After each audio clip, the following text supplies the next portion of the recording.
So it's Uncommon Sense here. And today we've got episode 10, Daniel Hackett, a man from Sunbury, aka Scumbury, turned expert financial advisor right here in the UAE. Daniel takes us through his journey working in roles throughout Melbourne and Australia, but he brings us to the UAE and shares what he does now in helping Aussie expats specifically in handling their assets, handling their cash, and shares some insights on the most important things to do with your money if you're considering moving to Dubai.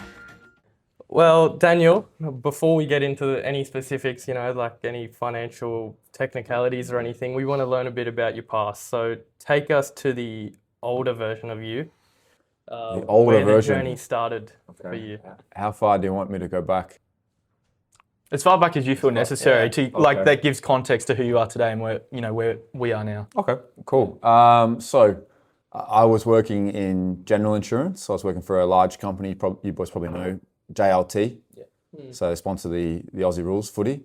Actually lost my job, was actually made redundant. And then went to my plan B. And my plan B in my life was always to become a financial advisor. It was always something I knew in the back of my head that I could do and I would enjoy. But like you boys, when you're younger, you're trying to figure out your way in the world, what you want to do, and there's so many choices, you don't know what to pick. So I thought, you know what, I want to become a financial advisor. And my mates had just moved to Brisbane, and there was a job offer there up in Brisbane as well. I had to start my career all over again. Started as an admin, so started right from the bottom again. I was 28, I believe, at the time. So started from the bottom, did that for approximately 2 years. And I'd always had in the back of my head this place, right? This sounds probably a bit weird. This goes to show what I was like as a kid, borderline autistic, I think. But when I used to have days off school, like sick or whatever, I just used to read the atlas. Yeah. Right, and we had this old Times Atlas, and it had this section in the back of the book, and it used to talk. It had each country, details of the country, its major exports, the capital, and a quick blurb about it, and the GDP. I remember being 11. It was 1997, and I got my dad. I said, "Dad, what's this mean? What's GDP mean?" It's gross domestic products. What does that mean? He's like, "Oh, that means how rich a country is." And then I remember comparing the United Arab Emirates to all the other countries. Man, wow, this is rich, and especially back in those days. I know this sounds bad, but in Western culture, especially back in those days, we were made to think that that Middle East was a little bit backward, that they were terrorists, and honestly, especially back in those times before. I mean, Australian culture's become a lot more self-aware in those times, but back in that generation, and that's what you were that was promoted and put out there. And I remember just looking at the GDP and being like, yeah, but I thought Middle East were poor, and he's like, no, he goes, this country is one for the future. Dubai is, like they say, is the city of the future. All these Western expats are moving there. They're all living in compounds. It's one of the richest countries in the world. They've got a lot of oil. And I was like, wow. And then I was 11 years old, right? I just started reading more and more about the UAE, and always had it in the back of my head to move here. And the rest of my life, it always just kept popping up in conversations. I remember when I started as an accountant when I was 21, I heard some of the boys in the office talking about the UAE and how you can go over there, work for 3 or 4 years, cash up, tax-free, and then come back to Australia and buy a house or two. And, I heard him talking about that. And so when I was 21, I sat there with my friend on a tram in Melbourne, and we shook hands and we said, we're going to get here by the time we turn 30. So then going back to the story I told you about how I was working in Brisbane, one night working away late, and I saw LinkedIn popped up, just an advert for a job here with a financial planning firm here, financial advisory here. And it was just a quick apply. I don't know if you know on LinkedIn where you can just hit the quick apply. Hit the quick apply, didn't think anything of it. Then I got a phone call maybe 2 weeks later. Go, hi Daniel, it's English accent, right? It's like, hi Daniel, it's James from I won't say the company name, but it's James from whatever company.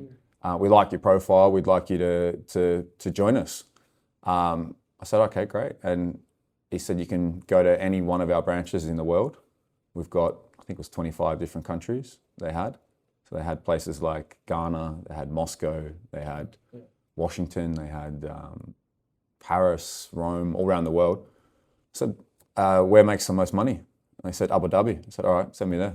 So, but I'd always wanted to come here anyway, like I mentioned.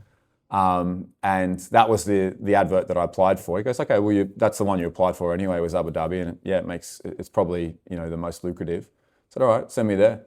So then I had to go to Malta to pass like a training course with them, which was like a 3-day intensive. We did a test and we had to do like a sort of a sales pitch as well. Passed that. And then 2 months later, I was on my way here. I say here, I'm in Abu Dhabi, but you know what I mean? But didn't read about the place, didn't do any research, nothing. My friends were like, you going to research this or look up? I'm like, no, I just wanted to sort of hit me, literally just rocked up. And it was very, very tough. The market here in my industry was very different to being a financial advisor in Australia.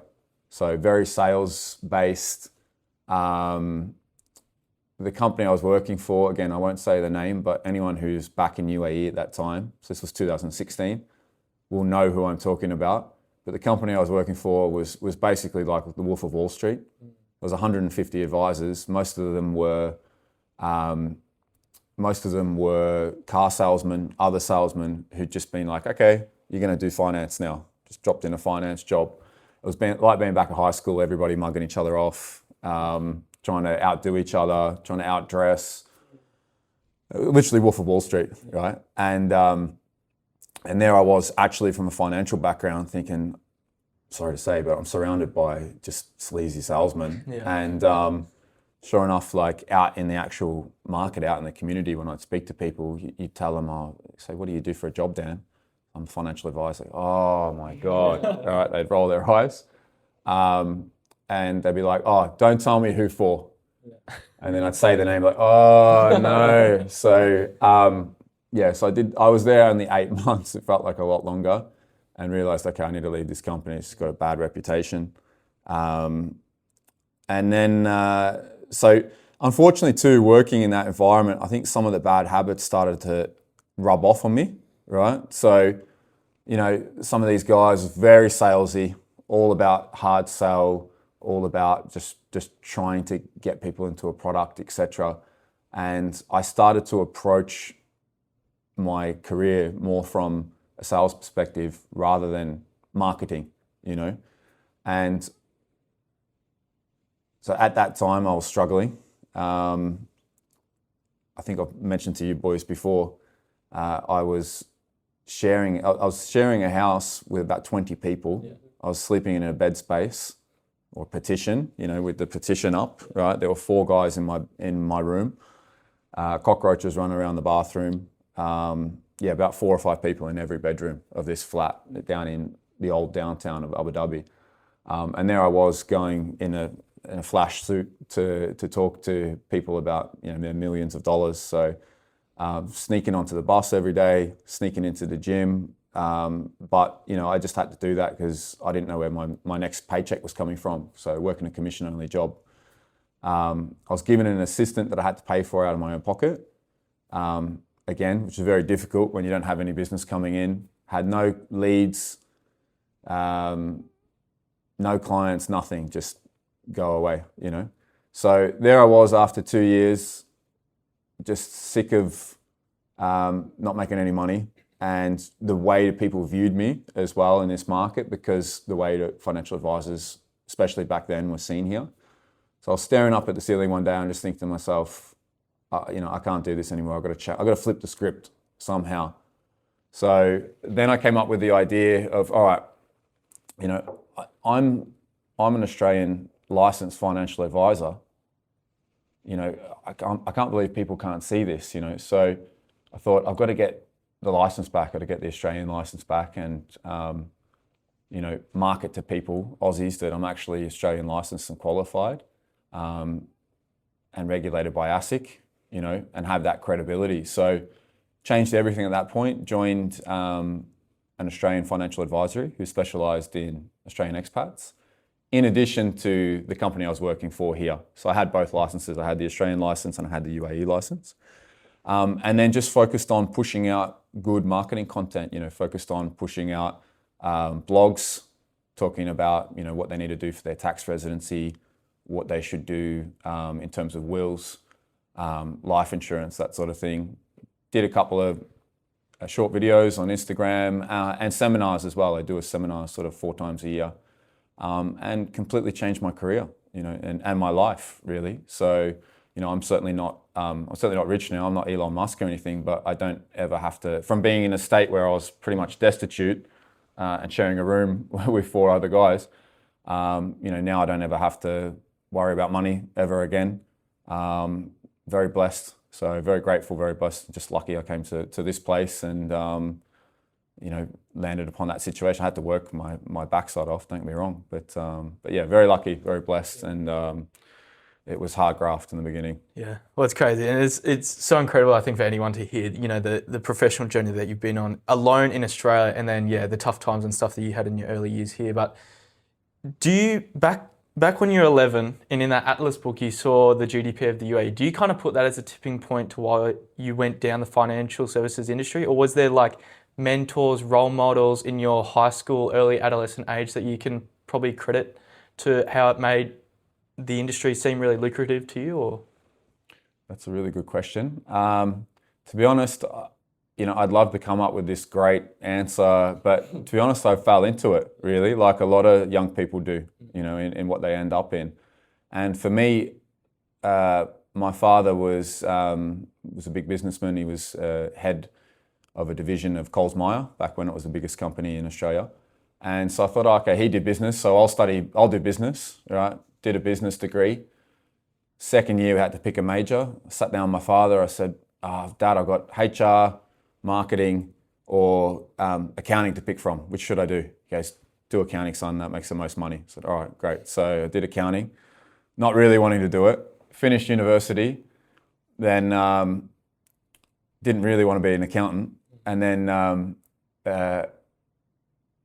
my mother said, once I finished university, no, don't waste your time. Don't do a gap year like all these young people do. You need to get a job and work in your career. So there I was working as a tax accountant, hating it, right? At least I thought. But that job taught me so much, right? I actually think I learnt more in that particular job as a junior tax accountant than I did in my degree. Basically, it was a degree in financial education, and doing that job was like, okay, I enjoy the content. I don't know if I enjoy the work of just sitting by myself and doing accounts, but I like talking about this stuff. It's really powerful. This is information that we should have got taught at school. I don't know if your generation, you guys get taught more of that now. No, we're in agreement with, yeah. Oh, really? Yeah, Still, even now? Yeah. Okay. Wow. So, no one ever taught me how to do my tax at school. No one taught me that I should go get life insurance as a young person, and lock in at the cheap rates for the rest of my life.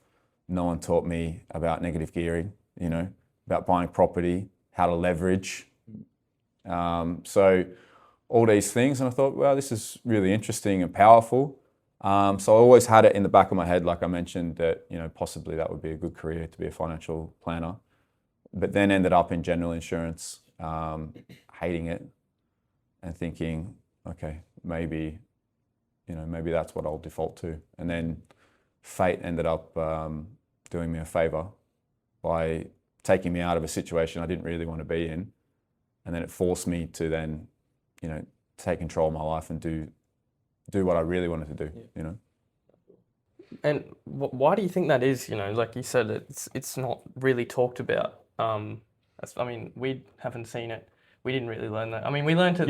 You learn the basic tax brackets in math. That's about you learn how much money you're going to lose basically. You actually got taught that in school. Yeah, briefly. Just a basic tax bracket, system.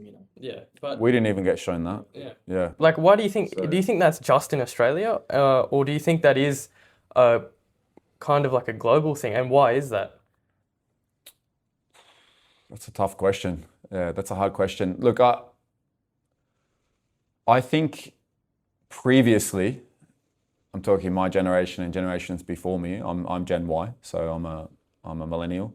But I think a lot of it is to do with just, our education system followed the old English education system, which was very theoretical, more your head in books, less practical. And I think it was just a byproduct of that, and generation after generation, that's just how we did education. We didn't really stop and think about it. I think it's only really sort of, around about that time, they started to, meaning the Australian education system started to think about, okay, what's more applicable in the real world, So, but you're right, it's a good question. I can't really properly answer it. But I think there should be more of that stuff, in schools. I think there is slowly but surely, like more. There is more and more talk of it. So you spoke about though that fate kind of doing you a favour. So then you did another university degree and you went to RMIT. So can you talk us about taking that decision and what your more centralised idea was out of that degree? Done good research on my background. Try and do a bit. Very good. So I did the accounting. I thought to myself, this is very dry on board. And I was just a young, silly 21-year-old. I just wanted to go out and party mostly. So I thought, okay, well, if I find that boring, I'll do the exact opposite, which was marketing at that time. So I went back and did a postgrad, did a master's in commerce, mostly marketing subjects. And then after doing that, ended up in general insurance, working a marketing role in general insurance. Hated that way more than the accounting role. And then realized actually I enjoyed that a lot more. Became a financial advisor, which was kind of a combination of the two, of the marketing and the accounting together. Yeah. Moving here now, or when you did move here, the early mistakes that you might have made moving here, are those kind of things that you teach now to Aussie expats who might be moving here or somewhere else? Are those mistakes that you might have made something that you try and help others not make? 100%, yeah. Whenever I meet anybody here working in any sort of related industry, so I'll give you an example. I have a couple of mates who are real estate agents working here, and I try to pass on what helped me to them. I'm also managing a team of advisors here as well in Abu Dhabi. I have a team of about 6 advisors. I'm always trying to get into them about, boys, you need to start posting more. You need to start doing seminars. You need to start, providing good content, good information, and then leads will come back to you. Unfortunately, though, you can lead a horse to water. You can't make it drink it. I bang on about this and don't really listen, but I do try to push that into and my mates as well. I said to my friend the other day, actually, he was complaining that he wasn't doing enough sales. And I said to him, what's your system? How do you get leads in? What's your actual system? He goes, friends and family. I said, I can be a bit blunt sometimes, but it's with the right intentions. But I said, mate, this is not a system, right? This is nothing. I said, sorry to say, like I'm saying this to you as your friend, but this is nothing, right? You need to have an inbound lead system somewhere, I said, even if it's not doing content, you work together with related industries such as mortgage brokers. You work with, lawyers, will writers, currency exchange people, whatever it is, maybe even removalists that ship people in here. You need to work with people like this to refer clients to each other, but you need a system of some kind. You can't just land here and just think, I'm going to be mates with people and they're going to suddenly do business with me. It doesn't work like that. And that firm that I worked for previously, That was their kind of model, and then just cold calling. And, we've seen now cold calling's dead, really. It's illegal now here in the UAE. Yeah, it's illegal. We still tend to get phone calls from Do and Etisalat, as you know. Yeah. But yeah, it's illegal now. So yeah, what are the main nuances then from, the Australian financial services landscape to here as to where you come in? And yeah, what are you hearing most of the time, the issues and people are having, and they're coming to you for advice and stuff for? Good question. I like that. Basically, what a typical person who approaches me here, I've just had 3 this week actually who've reached out on WhatsApp. And the usual sort of situation that they're in is they're on a great wicket, they're on a great job that's giving them a lot of disposable income, and they simply don't know what to do with the money. Yeah. When you're in Australia, your options are probably a little bit more limited, and I find people in Australia just have a mindset of, okay, save up, buy a property, Arguably, we're a little bit too obsessed with that as a nation, probably. But that's sort of the mindset. But people come here and they're like, oh, I don't know what to do. I don't know if to buy a property here. Do I buy one back in Australia? But how will that be taxed? Do I keep the money here? Do I send it home? So long story short, they have no idea at all what to do with the funds and where to put it. So that tends to be your typical client. A lot of them would have sat down with advisors here, mostly British advisors. But again, going back to what I mentioned with the company I used to work for before, it's very sales-based, it's very commission-driven. They've done a good job of improving the market here. They had regulations come in 2020 called BOD 49, which cut the commission in half. Okay, advisors could only receive half of the commission up front, and then the other half on the drip. Because the problem before is advisors would sell a savings plan, it's called, whereby the person puts in for, say, 15 or 20 years, and the advisor gets paid the commission at the very front based upon what the person's supposed to be putting in for the entire term. Yeah. So where's the incentive for the advisor to continue to give service after that? Yeah. And where's the incentive as well to give the best advice? Instead, what was happening was they were pushing people into doing as big a premium as possible, as big a monthly amount as possible, just to get a bigger commission. And those products as well had a number of sort of lock-ins and inflexibilities and penalties as well. So that was kind of the problem with the market, but they have improved it a little bit. So a lot of Aussies I've met here have sat with British advisors who have been pushed these sort of products, and we're looking to try to get away from that, and then found out I was Australian licensed, and that's why they've reached out.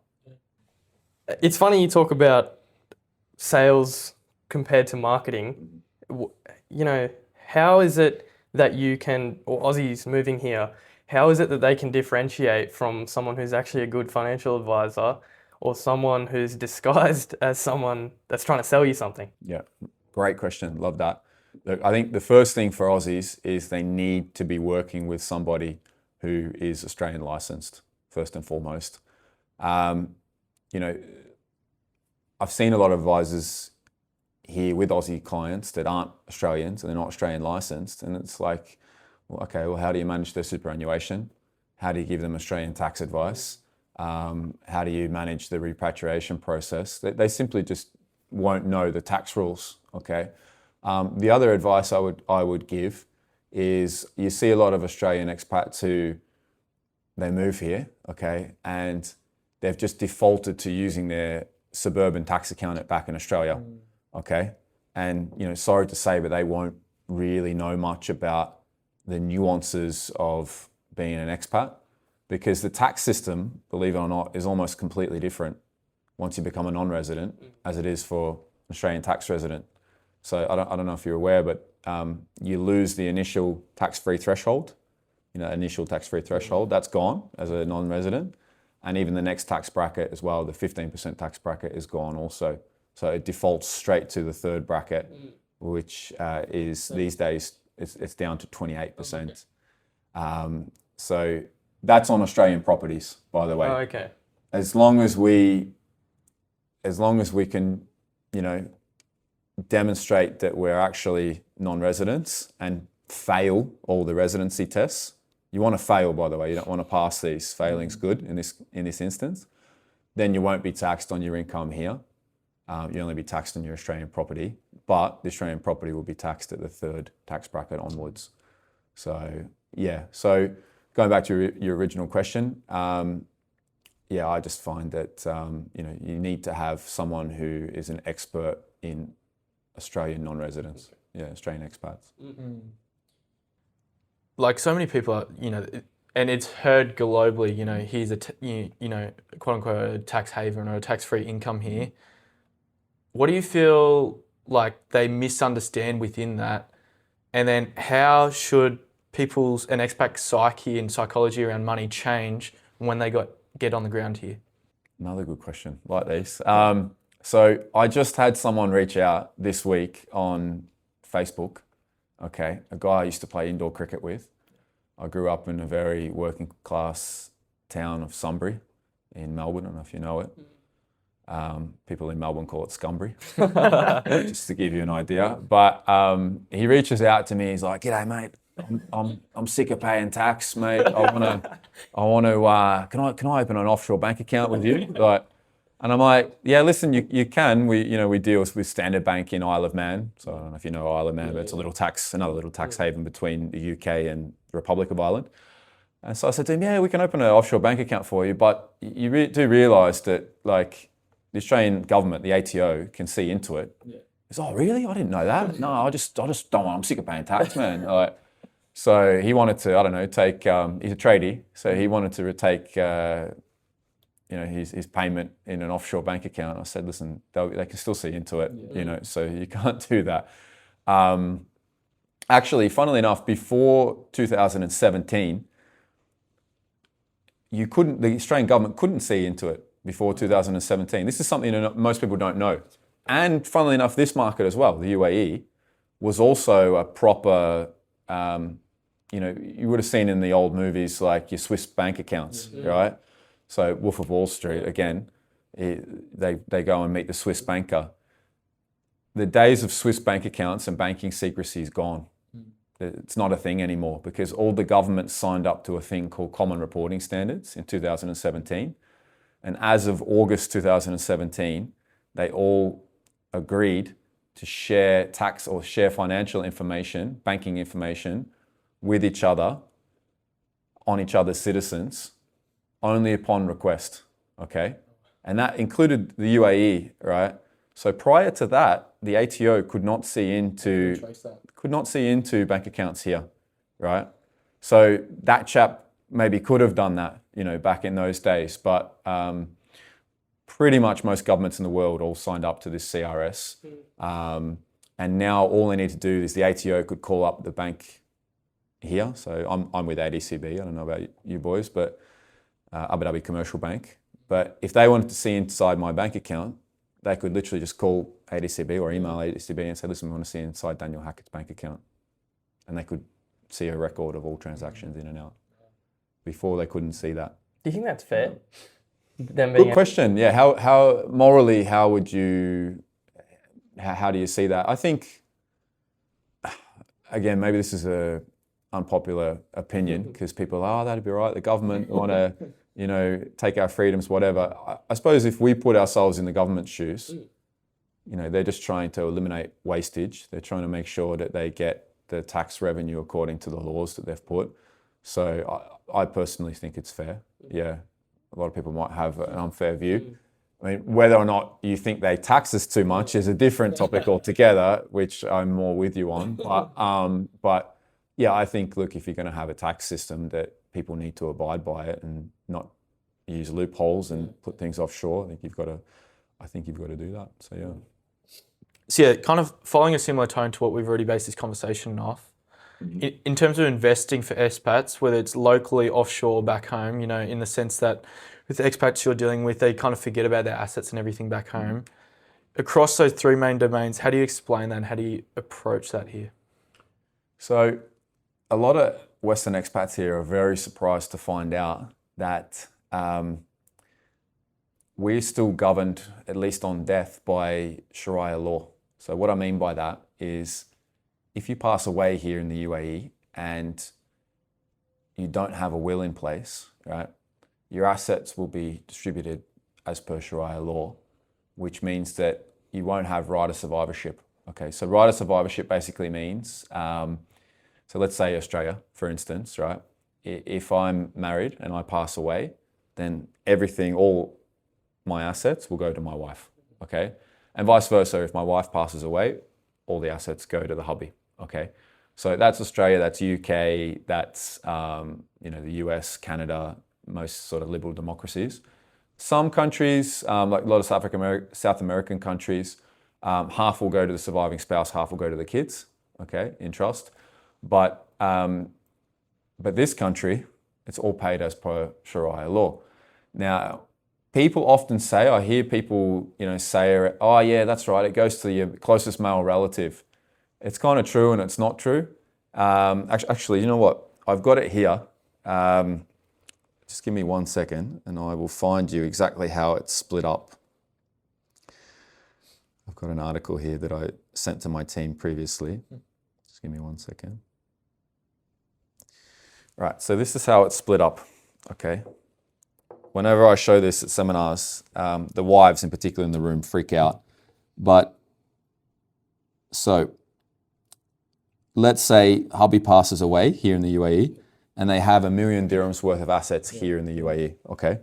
So, of that, the hubby's parents will get 1/6 each. Now that's both.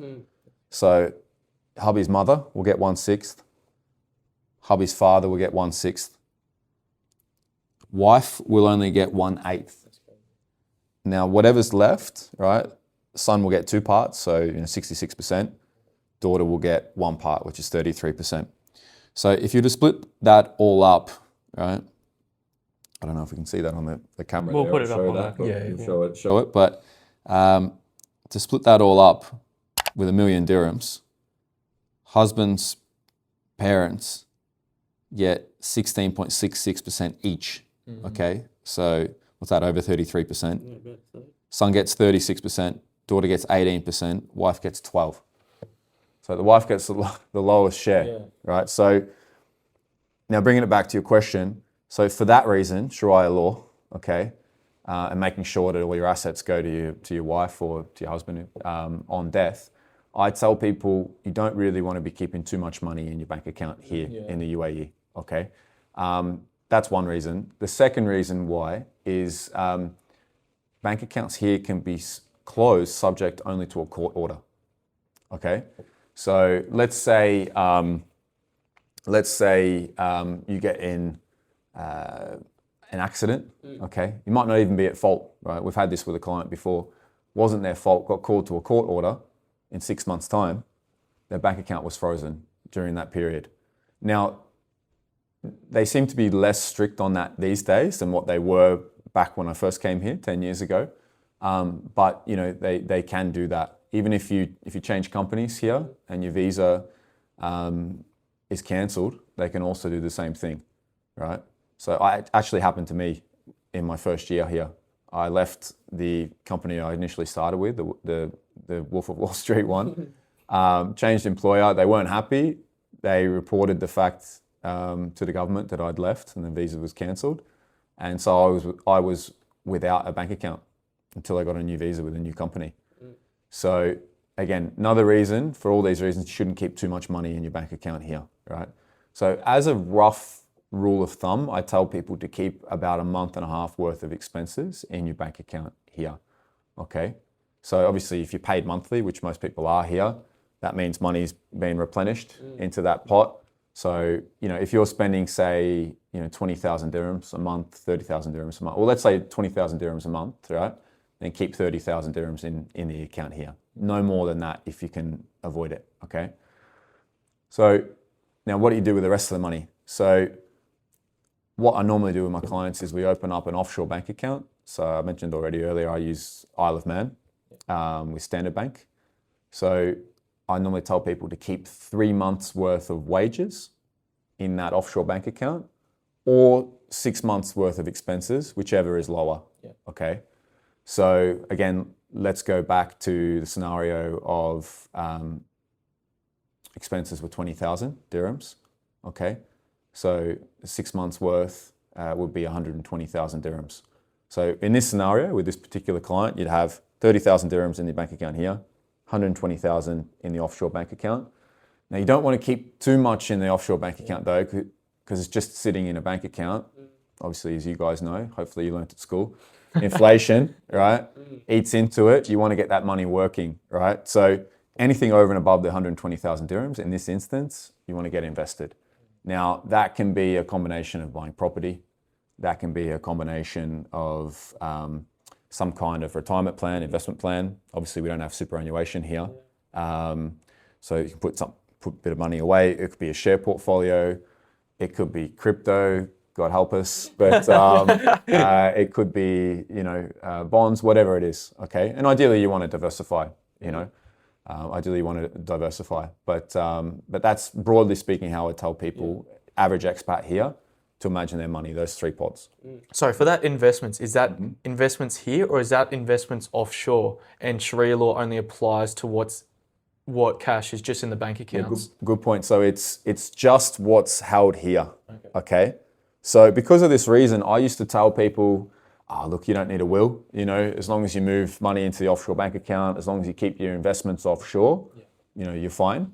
But then I sat with my wills lawyer one day and he said, yeah, but Dan, you're forgetting, you've got the end of service benefit. Okay. So I don't know if you're familiar with the end of service benefit here, but most expats get, I believe it's 21 days worth of pay for their first 5 years and then 30 days worth of pay for 5 years of service after that. Okay. So that's subject to Shariah law. Okay. You can't move that offshore, obviously.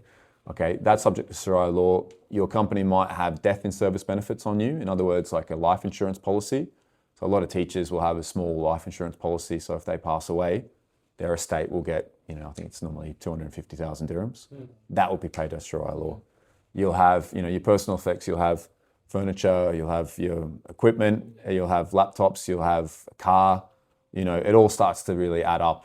So for that reason, I would strongly recommend that people get a will in place for all those assets. And going back to your question, you need to have a will in every country you've got assets in.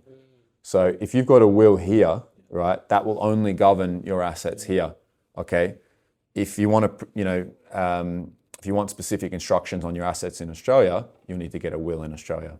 But probably more need nor necessity for a will here than there is in Australia because we have right of survivorship in Australia. Do you think that, like more of a psychological question, do you think people avoid getting wills, getting life insurance because they might be intimidated? They might be, have that, I don't really want to think about death or death in the family, things like that? I actually sat with, I remember I did an appointment in my second year I was here with a young Ukrainian girl. And I remember talking to her about that. She said, no, I don't want to hear about this. This is negative thinking. If you think about it, it will happen. Yeah. And I remember being like, surely if you take care of a potential risk, then you can sleep easy at night and you'll think about it less. Like, oh, no, it doesn't work like this. Okay. So, so good point. A lot of people kind of think that, especially it depends on culture. Australians we're much more prudent, I think, when it comes to financial things like that. But even then, you'll still get people try to get away from do the sort of mental gymnastics to try to get away from doing what they should be doing, which is taking care of the worst case scenario. Yeah. I had another chap once, a British guy, a client I inherited, and I reached out to him. Hi, your advisor's left. I'm now going to be looking after you. We went through his situation. He said, and I said, oh, you don't have life insurance? He goes, yeah, I probably should look at that. He goes, can you prepare some quotes for me? He asked me to prepare some quotes. I said, yeah, okay. Went away, prepared some quotes, met him 2 weeks later, presented to him. He's like, yeah, Daniel, one of those things, life insurance though, like you only really need it if something happens. And I'm like, yeah, no shit. that's the whole point. Yeah. So, so here's some funny stuff, but I think it comes down to culture. But also even some Aussies try to do the mental gymnastics to get out of doing it. But I just say to people, look, simple question, and I'll leave for you to answer it, okay? If something was to happen to you tomorrow, would your family be financially okay? Yes or no? And I just leave it with them normally, and then they'll go, oh, yeah, probably wouldn't actually. I said, okay, so in that case, you need life insurance. If it's a yes, they'd be okay. You probably don't need it, and you can save that money and put it more towards your investments and get that compounded growth. But if it's a no, then I'm sorry to say, but you need life insurance. Because we're not infallible, we're not invincible. Unfortunately, bad stuff happens as we're seeing at the moment. So yeah. Yeah, and whilst we're on the topic of life insurance and wills, and to the audience, we promise we're not going to stick to this the whole time of this podcast. We don't want to, to people, sometimes getting a bit too uptight about speaking things into existence like that Ukrainian.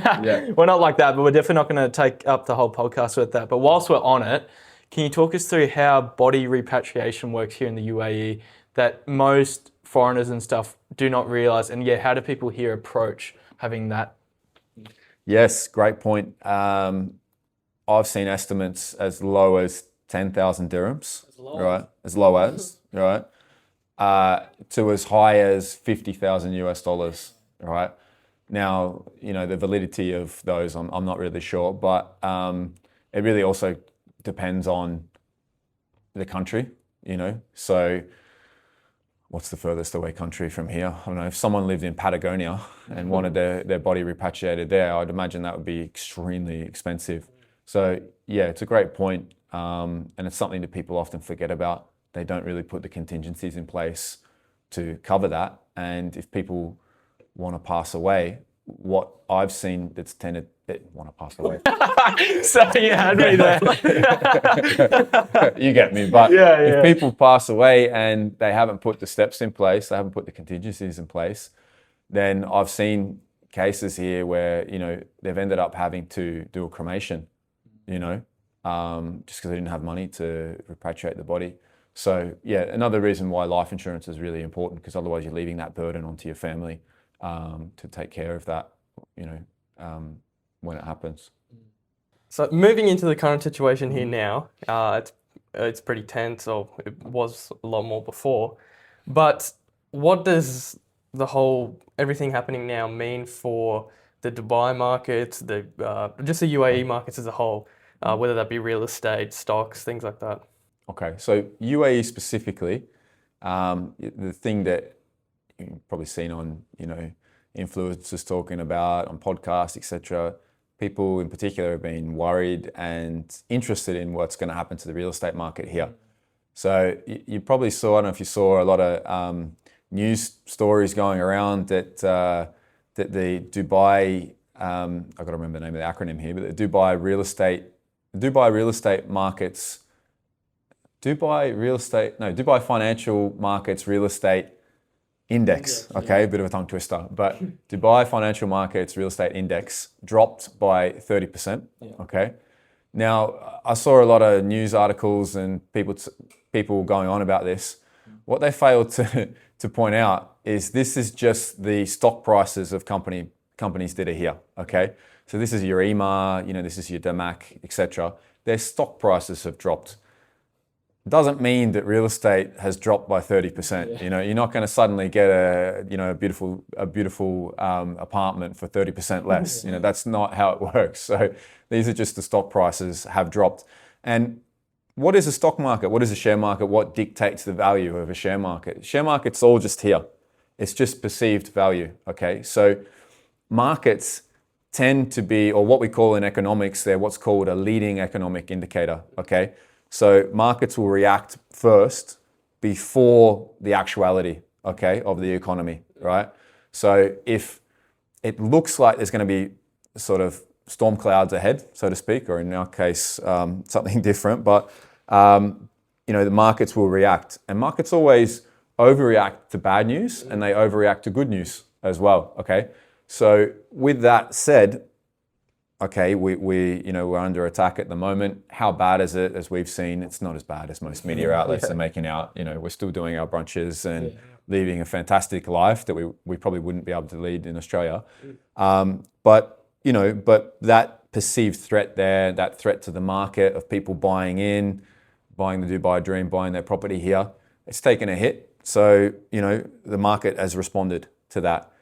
The balance sheets of the companies themselves are probably still worth the same amount, So actually, it's probably a really good time to buy those stocks, okay? Now, going back to your question, it's really hard to answer because it's all really kind of come down to, and no one knows this, not even Mr. Trump it seems, but nobody knows when this conflict's going to end. And, that's going to dictate everything in terms of the market here. So I've talked about property. That's one aspect of the market here. Actually, just on that, I'll say as well, what a lot of people fail to point out is most of the market here is off-plan. So 65% of the market here is off-plan. Now, what do I mean by off-plan? It means it's going to complete in 2 or 3 years when you buy the project.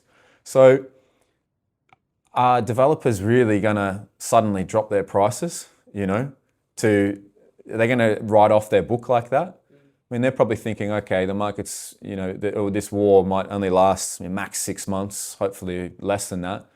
So, if the building's going to take place, completion's going to take place in 2 or 3 years, why would they write that down?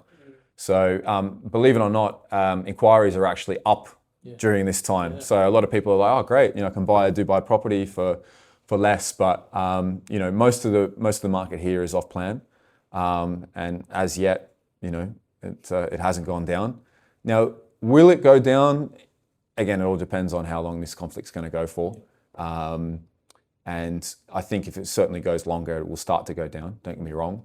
But I think in the long term, the confidence that people have in this place, the brand that it's built, I think it'll survive it, personally. Is there a time period benchmark where the real estate market, and not the index and shares that everyone's getting stuck up in, but the real estate market could take a hit? Like, is there any kind of, just minimum to if this lull drags on for too long, that could have a real impact? And any indicators that you'll be able to see beforehand?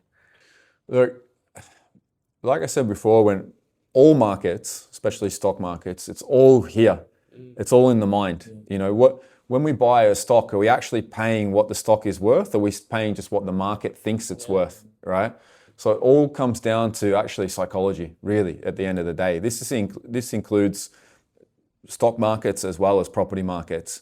And I think, from my perception of the feeling towards the market here, I think people still have the utmost confidence in this market. Yes, people have probably stopped.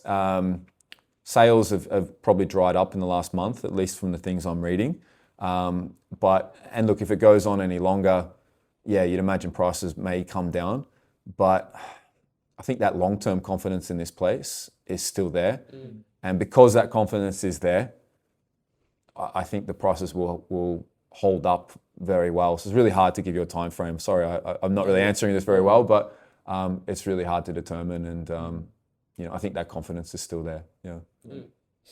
Well, we've spoken on the specific intricacies of the property market here, but if we were going to be more general, and especially with the situation going on, and it's going on even with the Strait of Hormuz, which is a couple of 100 kilometres up the way there, and all the disruption there. So can you speak more generally in terms of what the stock market could look like, within the short to medium term? Super hard. Super hard. Just like with the market here, it's going to all come down to how long this goes on for. And specifically in terms of the world market, okay, the property market will be impacted by when the war finishes, but specifically regarding the world markets, that's less about the war and more about the Strait of Hormuz, really, because as I'm sure everybody's now an expert on the Strait of Hormuz, but as we've seen, as it's been reported, 20% of the world's oil and liquefied natural gas comes through that strait. Okay, so this is obviously worried business.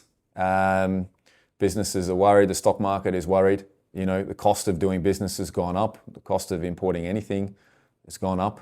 And this has spooked the share market, you know.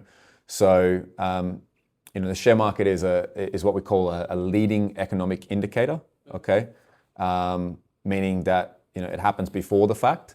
So in this case, markets are very scared of what's going to happen to the economies because of the rising oil price and the rising shipping. So look, I think it's going to all come down to when the Strait of Hormuz can open back up again. And then hopefully we should see a big jump back up in the stock market. But when that will be is anyone's guess. We're going to have to... Yeah. And just point I wanted to touch on is that the trade routes are really limited through the area, because you look on the other side of the Gulf and, you know, they've thought about trying to go through, and I'm just go through the Red Sea, but then they've got problems up near, it's Egypt, and I'm just trying to find... Near Yemen. Like Port Said, and it's very limited because I've got you have to go through the lock system there, and only you know, a certain depth of the ship. So essentially, the huge ships can't go through there, and you know, even on the other side of that, it's the Gulf of Aden, which is very notorious in between Yemen and Somalia, which they've already threatened. But yeah, historically speaking, they're not probably the safest waters to be going through. So yeah, it's really limited to, you know, how they can get from Europe and Eastern North America through to Asia and Australasia. Yeah, you got the Houthis, exactly. You know, saying that they're going to try to close that. So it's tough. But yeah, I think I've seen a lot of, I don't know if you've seen a lot of doomsdayers talking about this Professor Jiang, this Canadian-Chinese professor. You've seen him. But he's done all these sort of doomsday type YouTube videos saying that, okay, well, this is the Strait of Hormuz. If they close that, that's 20% of the world's oil and gas done, you know. But actually, like you pointed out, and what a lot of these people are oblivious to, is that these governments here have had contingencies in place for this, you know. So there's the pipeline that runs from Dammam in Saudi across to their west coast, their Red Sea coast, so they can get oil out that way. From all reports I'm reading that it's 50% they can get of capacity out that way. And we've even got the same thing here in the UAE. We've got a pipeline from Abu Dhabi, okay, across to Fujairah. And by all accounts, that also handles 50% of what the Strait otherwise would, okay? Now, of course, we've been impacted, but perhaps it's not quite as bad as what people are making it out to be, and they just aren't aware of the markets here. But, you know, again, markets are all perception, and it's not what's actually happening, it's what the market will think will happen. And markets are hearing all this and are scared, and they've gone down, you know. So look, we just have to hope, pray that that strait opens up as quick as possible. Well, with that said, what do you think people should be doing with their money? Like, as in, should they be reallocating to other forms of investment, you know, gold, or even selling down to cash? Yeah, I've had several clients ask me that in the last couple of weeks. Again, it's very hard to answer because it's all going to be down to this strait and when it can reopen. And I think markets will bounce back at that time. So there's an old saying, like, trying to catch a falling knife, okay? Because that's what's happening with the market right now. Morgan Stanley and Goldman Sachs did research on this very topic a few years ago, right? And they researched when people try to time the market, how successful they were. So when I say time the market, I mean trying to sell at a high point, okay? Or in this case, try to sell before it goes even lower, okay? And then buy back in on the turn, all right? Trying to eliminate some of the downturn. And what they found in their research was that in most cases, people actually lost out trying to time the market versus if they had have stayed in, okay, and stayed the course the whole time. Inevitably, people actually end up worse off most of the time, okay? So it's very, very hard to time the market. If you think about it in this way, right? A bull run, okay? A bull run means a market that's rising, okay, in layman's terms. A bull run will go 7 years on average. And a bear run, so a bear run is the opposite, a falling market, will go 1 year. So if you think about it in those terms, at any point in time, all things being equal, the stock market has 7 times more chance of going up than it does down. So as we say, it's time in that counts, not time in. Okay. So even if you did manage to, pull the rabbit out of the hat and avoid that drop and get back in at the right time, 10, 20, 30 years down the line, that will only be a very, very small blip anyway. Yeah. So look, I think if you are going to sell down, the best time to do it is when the market is up, which was probably October last year. Now is the worst time to be getting out of the market, all things being equal. Of course, I need to caveat that by saying it could get worse, but it's really hard to tell. But I think, look, going off that research that Morgan Stanley and Goldman Sachs have done, best off to stay the course. As long as you've got at least 5 to 7 years to invest. If people need to get money out in a year or two, well, they shouldn't be invested in the stock market really anyway. They should be down into cash by then anyhow. But if you've got a longer time frame, more than 5 to 7 years, stay the course. Relax, it will come back. Well, if we could just go back to kind of a normal setting, what Dubai is 99.9% of the time, and yes, maybe some of the shine has come off Dubai, as it's not. I felt like before the sentiment around it was there was untouchable and it was just this paradise and stuff. And there's been a lot of talk and stuff whether Dubai will go back to the normal, to the proper heights that it's normally at. But in terms of investment for property, and you said to how strong it is and how it can, it's got such good backing and everything else. Is it smart to actually buy property here, or is it better to look in other pockets offshore? Look, for me, because I've long had people asking that question, it's probably close to the most asked question I get in my role. The Dubai property market is very different to an Australian property market, okay? If you think of the Australian property market, we always think about, growth. It's all about getting that increase in the capital appreciation, so the price of the property going up. The market here, they don't really think as much along those lines, and it's more about the rental yield. Okay, so in Australia, rental yield in Australia will typically be around, depends obviously location, if it's an apartment versus a house, but it's around 3 to 4%. Okay, some places a little bit higher, maybe some units or apartments, inner city apartments a bit higher, but for a typical house, be 3 to 4%. Okay, if you compare that to here, to Dubai, you're looking at on average 7% rental yield. Okay, now capital appreciation, at least before 2022, when the Ukraine war started, okay, typically if you buy an off-plan apartment here, don't tend to get much capital appreciation, okay? Because if you think about expats when they move here, they always want the brand new shiny tower, okay? So if you're purchasing an apartment here, after 5, 6, 7 years, it's not the brand new shiny tower it once was, okay? So I've found that property prices tend to hold their value, typically here, but you'll make your money on the rental yield.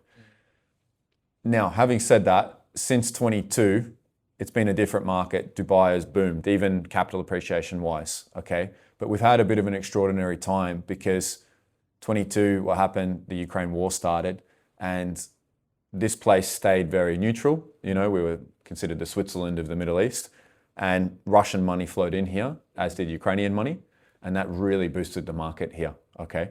But look, that's sort of exceptional times. It's not really sustainable, I'd say. So capital appreciation here doesn't tend to be, say, as high as it would be in Australia, okay? Now, having said that, caveat to that is if you buy off plan, right, and then you get it to completion, you make a lot of capital growth in that time, typically. And the reason being is you're taking on the risk of the development. It might, they might run out of money, or it might fall over.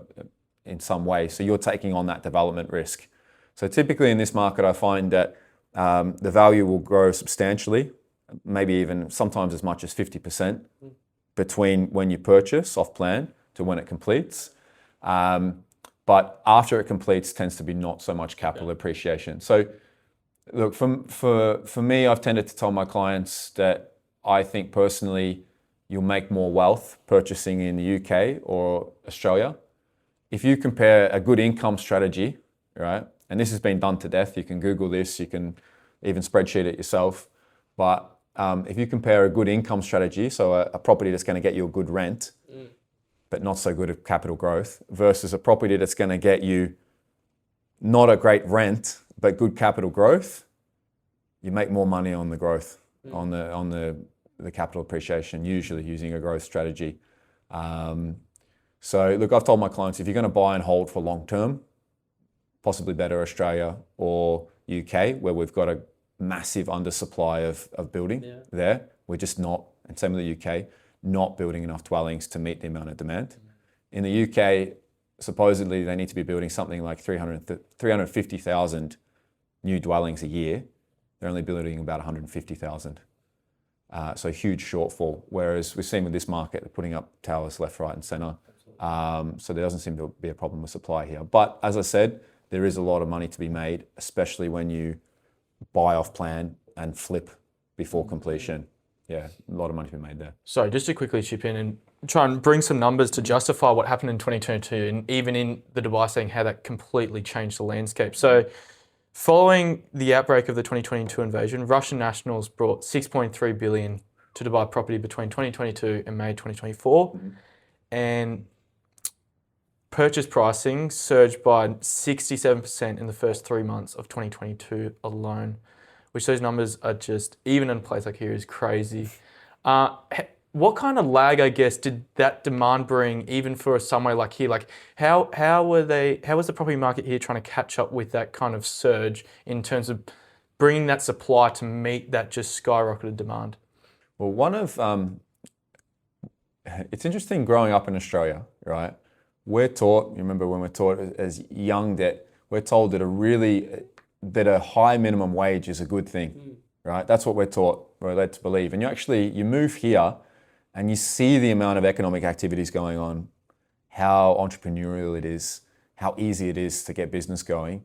And you start to think, actually, what I've once believed in terms of having a high minimum wage may not necessarily be a good thing, because it costs business a lot to employ anybody, right? Now, you contrast that with here, where the minimum wage is a lot less than it is in Australia. It means that we can meet that supply, If you cap wages on anything, it means you'll get less of it, right? And that's why to be honest, that's one of the reasons we're in the situation where we're in Australia right now, where housing's getting so expensive. It's so expensive to build, and that restricts supply. And what does that also mean? It means that, people now can't afford to buy properties. Also, what does it mean? It means there's less employment, So there's always a knock-on effect. You can't just have a high minimum wage and expect that there's not going to be any negative ramifications from it. So in this place, it's a lot cheaper for them to build here than it is in Australia. And that's why they can quickly hire people on very, very cheap wages compared to what they can in Australia, and they can quickly build and meet that. And there doesn't also seem to be any sort of too much restrictions on planning permits here either. That's another issue with Australia, Planning permit process is very long. It takes them a long time we've got zoning, etc. Look, I'm probably not an expert on that here, but it tends to be a lot less here than it is in Australia. So because of that, we're able to meet demand a lot quicker here. Yeah, I think what people think is like having a high minimum wage, people will want to work more, people will want to put in the work that they're getting paid for. But the thing is, businesses can't afford that. And then what do you do? That's like you said, then there's going to be less of it. Yeah, exactly. I went to Melbourne August last year, flew in on Etihad flight, got into Melbourne Airport, I think it was about 4:30 in the morning. Like, okay, great. I'll go and get my, my SIM card, my Australian SIM card, so I can make phone calls here and get some data and hire a car. Phone shop was shut. Right? Then I went to go hire the car. That was shut. So, oh, sorry, sir, it doesn't open until 6 a.m. I'm thinking to myself, this is an international city, right?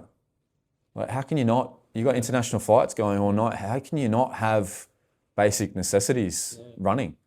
You know, I spoke to one of my mates about it. He said, yeah, it's too expensive to employ anybody.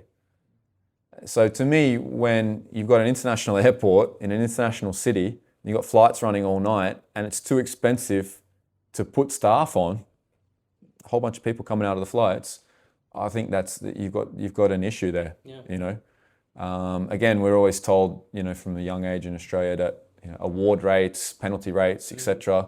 These are a good thing. No award or penalty rates here. If you know, if they need to employ someone at night time and someone will do the job, you know, it will get filled and that service will be provided. But in Australia, you know, and that's another thing. Unions come into it in Australia as well. You know, so and you know, I'm sure you boys have seen this, but you see that when you get here. You know, when you go back to Australia these days, I find after 5 o'clock in the major cities, you can fire a cannon off. There's nobody in them. Like, they're empty, you know. Very different here. One thing on that, like, you know, you talked about the slowness of just how things run there. If you look down there, those guys working on those two buildings work 24/7, and obviously they'd have shifts. Working on New Year's Eve. On New Year's Eve, on like whatever it might be, but 24/7. That's why things get done here, I think. Like, this place just get things done. They don't have to pay. Imagine that it was in Australia. They have to pay, I don't know, what, 2.5 times the pay, I think it is, after 1 in the morning. I can't remember what the award rate is, but yeah. Yeah, so, I guess it's just, I mean, it does depend, like, how well you want to balance those two things, right? Like, is there a level of morality there of how much you want to... Exactly. Yeah, it's like, well, you know, don't get me wrong. I'm not saying we don't need a minimum wage. I think you do, but it's balancing that out. You know, and obviously one of the things they do well here is the low-paid staff, the construction workers. They provide housing. They provide that for them. So even though they're getting a very low wage by Australian standards, they don't have much outgoings, much expenses. You know, they're bussed to and from their accommodation to here, and you know, it's still beneficial for them to do that. They send money home. A lot of times it'd be Bangladeshis or Indian workers, Bangladeshi Indian workers and some Africans, I think, these days. But they will send their money home, and converting it back to their own country, it's still, you know, it's still lucrative. I have seen sort of some negative, I'm sure you guys have seen this too, some negativity towards the labour market here. People saying, oh, you've got slave labour, whatever. Listen, like, I've got a couple of mates who work in those camps. A guy I used to be friends with from my gym. He was the dude that picked up the weights, restacked the weights. Basically, he's from Nigeria. He's told me his wage, 800 dirham a month, right? 800 dirham, which if you compare that to Australian standards, what's that in Aussie dollars? That's about 350. It's about 350 Aussie dollars a month. Not a lot, right? But you know, they choose to come here and they can leave. You know, nobody forces them to stay here. You know, so there's a reason why they're coming here, because converting back to their country, they're still saving a lot and earning more than they would. You know, so. And at the end of the day, like, even on that, they're able to support their families and stuff back home, and that's the whole reason they make that jump and stuff. And whilst the Western world sees that. And they see the numbers and the headlines, like even, you know, the Qatar World Cup and that whole saga. There's been many. They see all that, but then they forget that all these workers are largely coming here on their own term, and, you know, they're keeping their families afloat back home. Yeah, and they can leave if they want to. Absolutely. You know, look, like when I first came here, there was whispers that there was talks of some employers confiscating their passports. You used to hear that, you know, before, but I don't really hear that anymore now. I think the UAE government has done a good job of policing that, and also they ensure that their accommodation is to a suitable standard as well. Actually, I used to know a lady here who that was her job to audit the accommodation to make sure it was up to standard. Okay, so she worked for the government, would go into construction developers' accommodation, work for their workers, and make sure it's up to that required standard. So, they've done a good job of improving their standard of living and cutting out any funny business from their employers. Yeah.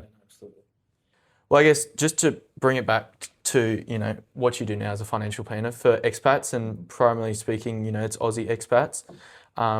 But I guess more broadly, I guess just for foreigners, looking to come here, whether it be, from the Western world, Europe, Asia, wherever, what advice would you give to someone before they even move abroad?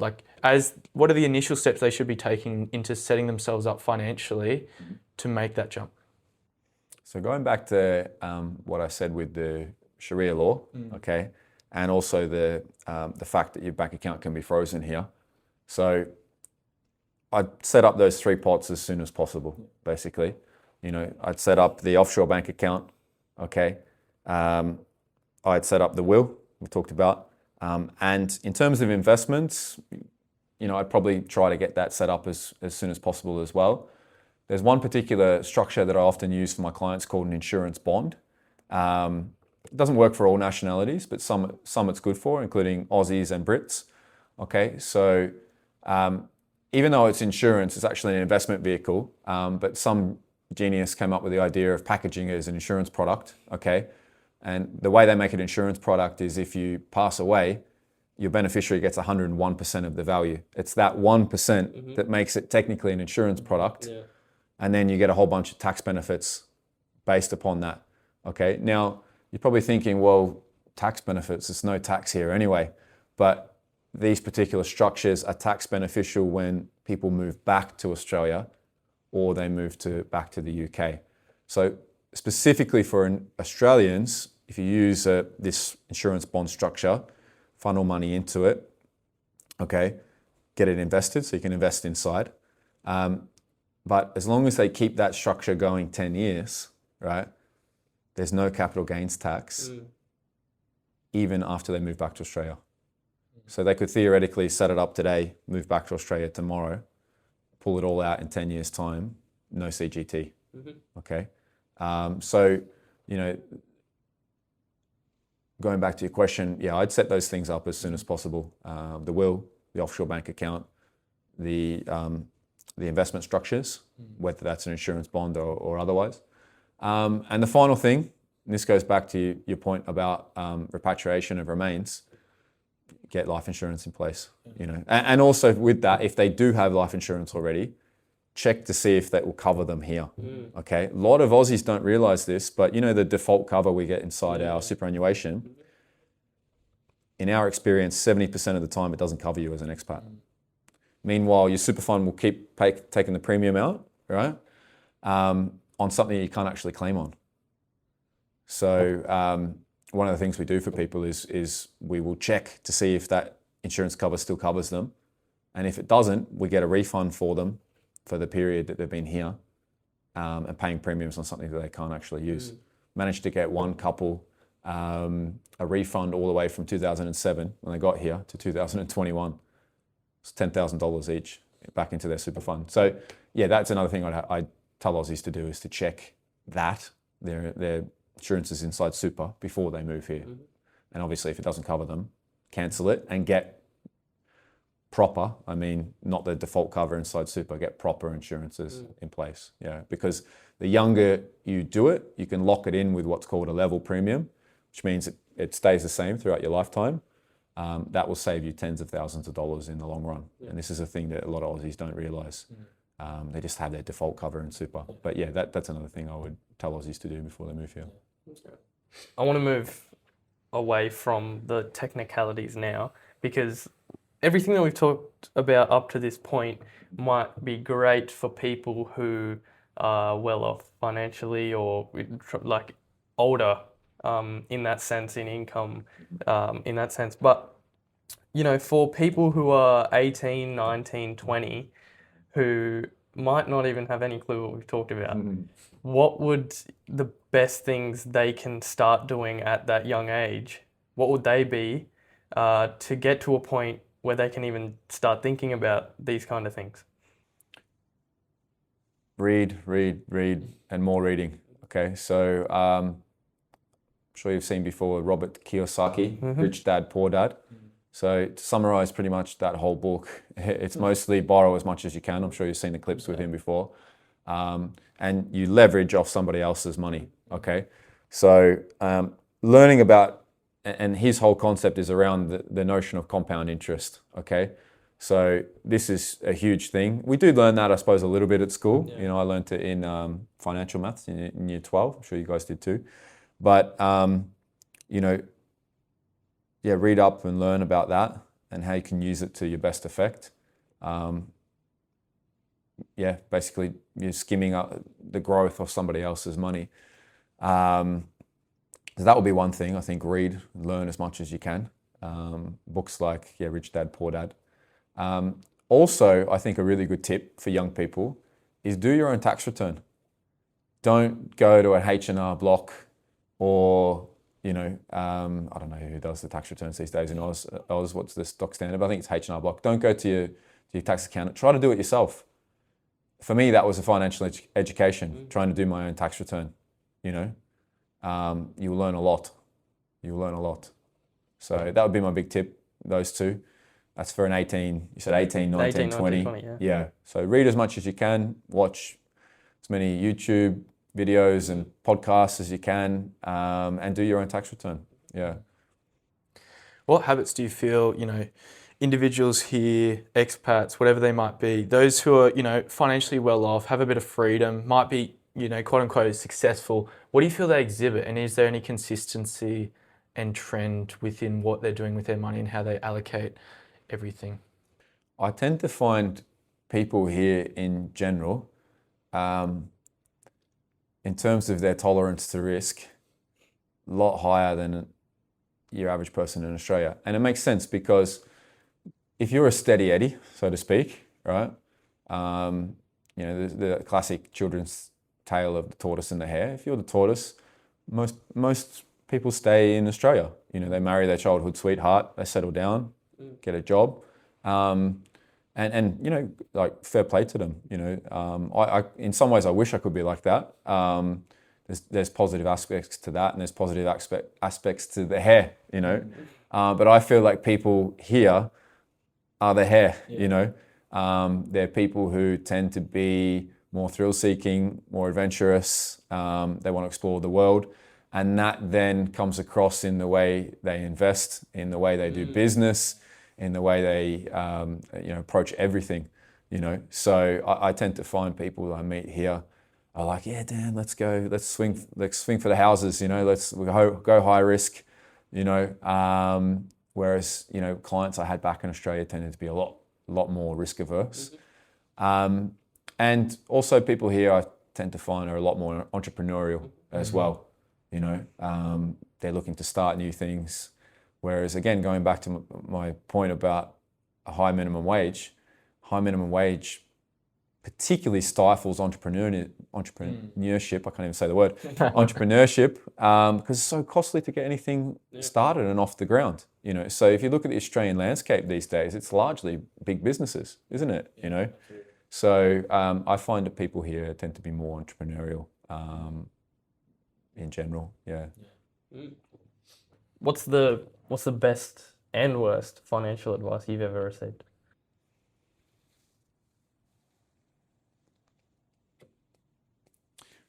I think one of the best ones, off the top of my head, I think one of the best ones was I was 23. I was working in a general insurance brokerage, JLT, and we had a chap there we had one guy in the office who did life insurance, basically did my job.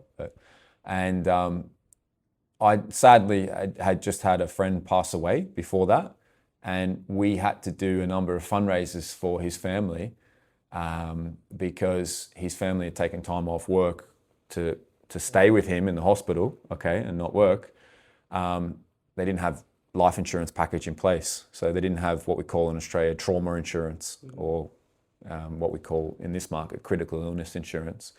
So if they have had an insurance policy in place called critical illness that pays out if you have cancer, okay, or any other sort of major illness or disease, big ones being cancer, heart attack, stroke, okay. So that really got me thinking at that time, I should probably get life insurance in place. So I went and sat with that gentleman at JLT, and he sat me down and he said, Dan, it's really good that you've come as a 23-year-old to do this because you can lock the premiums in at a level premium, okay? That will save you tens of thousands of dollars over the course of your lifetime.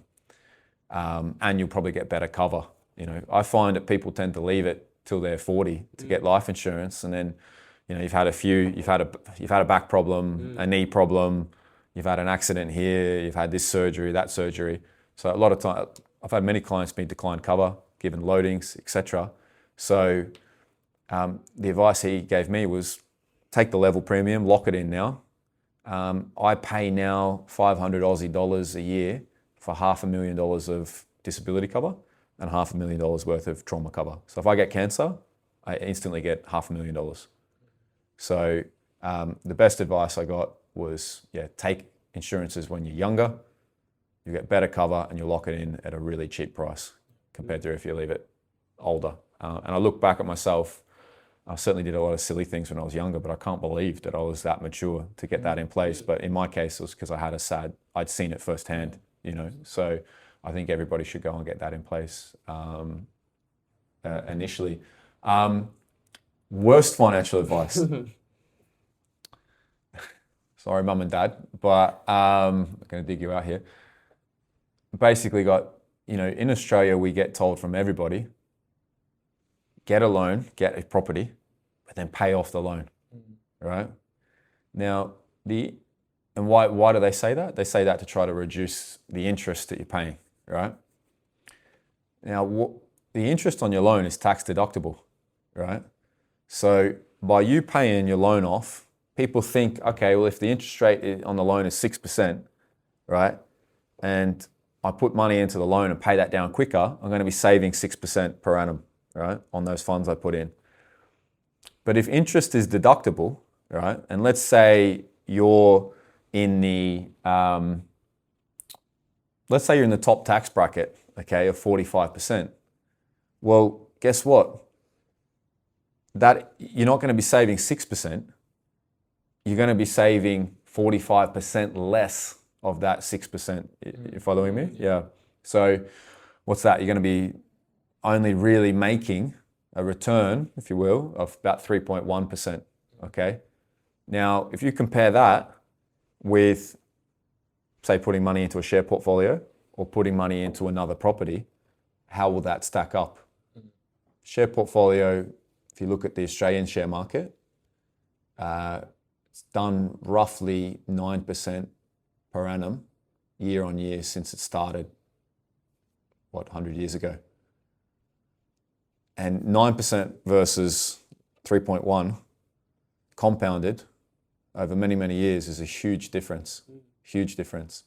So I think that's probably the worst advice I ever got was pay down loans. Should be looking, when you're a young person, you've got the security of a wage, should be looking, just like Poor Dad said, Robert Kiyosaki, you should be looking to leverage more, within reason. Again, there's a balance. I wouldn't go, say if you're taking a loan for a house, I wouldn't go more than 20% loan to value ratio. Sorry, 80-20 loan to value ratio. So that's 80% lending, 20%. You see some people go less than that and they have to pay lenders mortgage insurance. So I wouldn't do that. I would stick it at about 20. But your typical Aussie is hardwired to be like, all right, I'm going to get here. I'm going to pay down the loans as quick as possible. But really, if you take a step back, compare it, it's probably not the best thing for them.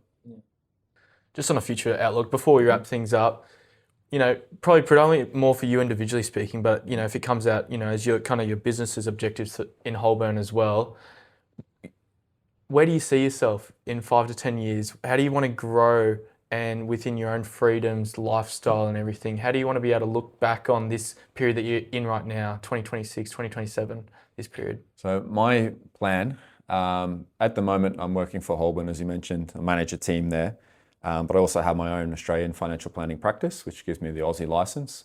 And I have a team that supports me, including my father, a PA, and a paraplanner. Okay, but at the moment, that's just Daniel Hackett. It's just me. It's my little business. But my plan will be to properly incorporate as a company rather than as a sole trader, and start hiring other Australian advisors to specialise in expats underneath me to work both for Holborn and for that business as well. I basically want to have one person in every Holborn office around the world who's working for both our Australian practice as well as for Holborn, and have an international team, if you will, dedicated purely to Aussie expats in each location. Do more social media, do more podcasts like you guys, and as people come in different locations, then they'll be passed over to that particular advisor in that location. So that's what I'm looking to do. Yeah. Cool. I want you to explain it as simply as you can, because this podcast is about people learning from experts, specialists in different industries, and thinking if they want to go into something like that, what kind of habits, skills, whether that be things like discipline, resilience, things like that, what kind of things do people need if they want to follow a path like you? Ability to handle rejection and not worry about their motivation. Stick to a plan, right? Because again, I talked about my friend before, who I said, listen, sorry to say, but you don't have a system.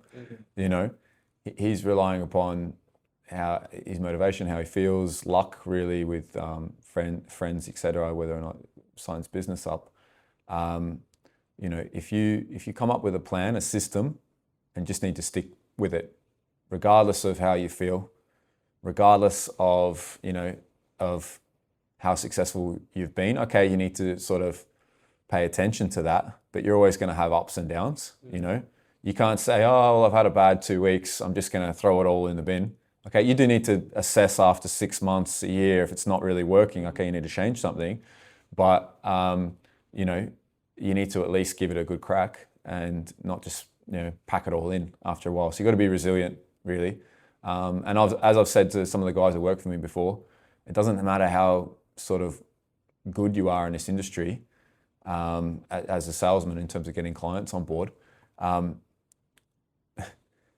Eventually, if you stick at it long enough, eventually you'll be successful. It's just a matter of when, if you can stick it out. So, and I've seen people in this industry before who had potential, but they had a bad couple of weeks, bad months, whatever. Got disheartened and they gave up, they quit. And if they had have stuck the course, they would have made it through and and done well. So yeah, I'd say resilience and ability to handle rejection. Perfect. Thank you, Daniel. Well, you've taken us on a massive journey. Not just your personal journey throughout growing up and how you found your way here into what you do now, but you've given so many technical lessons, so many deep, just things that people can use in their life, whether they're moving here, whether they're staying in Australia. So, I think a lot of people will find value out of that. So, thank you. Cheers. Thanks for having me. Anytime, really. So, cheers, boys. Thank you.